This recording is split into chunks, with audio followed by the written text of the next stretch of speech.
Now, you are here today specifically. We asked you off the air if you could help out Allie. Yep. Because I told her, what did I say, Allie? I said, Dr. Sean's going to be able to help you out. Yeah. Because she seriously almost passed out here on the radio. Because she got so anxious and nervous from doing something here on the radio. She like ran over there and like fell down in her seat. I was like, I am sweating so much.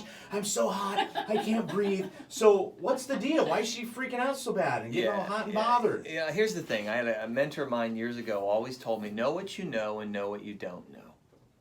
And when you don't know something, where you're not super comfortable with it and you don't have an ownership of the knowledge that you're working with, all of a sudden that fight or flight mode kicks in and the brain starts going, oh my God, run, right? And so it wants to get away. And so to do that, to get away, it starts pumping blood. And all of a sudden it starts pumping it out to your extremities, right? Your legs, your feet, your arms, and it pumps it from the front of your brain to the back because that's where your primal instincts are to run or fight. Well, your thinking aspect is in the front of the brain.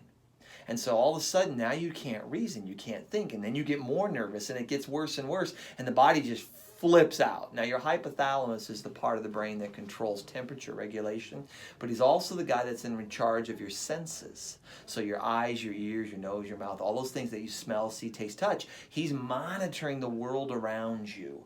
And so if he gets overwhelmed, then all of a sudden he pulls the fire alarm. The next thing you know, you're like, I'm dying in here. Yeah. So there's a lot of really cool things you can do that are pretty simple. Now you mentioned breathing when you and I were talking before. It's super important, right? Because when you slow your breathing rate, all of a sudden when you get nervous, what do?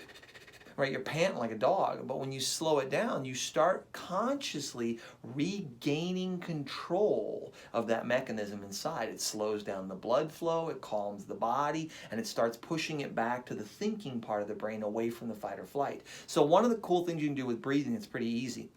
You breathe in through your nose. That's a big one for this. Don't do your mouth if you can help it. Breathe in through your nose and count for as long as you can possibly breathe in. So if you start breathing in 1, 2, 3, 4, say you only get to 4, then you've got to hold that breath for the same count that you inhaled, because it gives time for the oxygen to exchange with the stuff that's in the cells. Then you exhale through your mouth. You can do it that way. The same count that you inhaled. So it would be 4, 4, and 4. And what that does is it starts to regulate everything. It starts to get everything on a synchronization, starts to calm everything down, and it's giving the body time to bring that clean, good air in, which is fuel. And then it allows for an exchange, and what gets pushed out of the cell can now be pushed out of the body when you exhale. So that's really good. 10 little easy breaths, and it's simple. Now I showed you that one where you shake your hands one time. That's an instant settle down. Instant, so you can teach her that one as well. But another thing you can do when the temperature goes skyrocket high, the hypothalamus has a connection to the skin and the temples. So all you have to do if your eyes are open during the day and you're all hot like that, you just sit there and start rubbing your temples. And about 60 seconds in, it will neutralize the temperature. I mean big time. And if you ever want to try it, only do it once. Go in your shower at home when it's too hot and sit there and rub your temples. And it'll make that water lukewarm. It'll neutralize that sucker in a heartbeat because it controls temperature regulation. So I use this all the time to break fevers in children.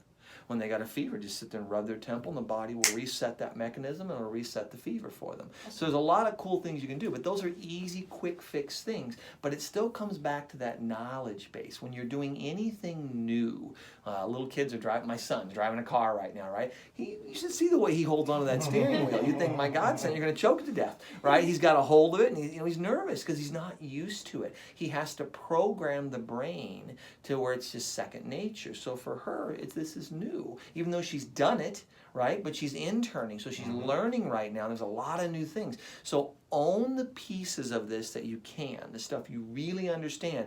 Own those, and the other little things, fit them into the things you already understand. So did that sound?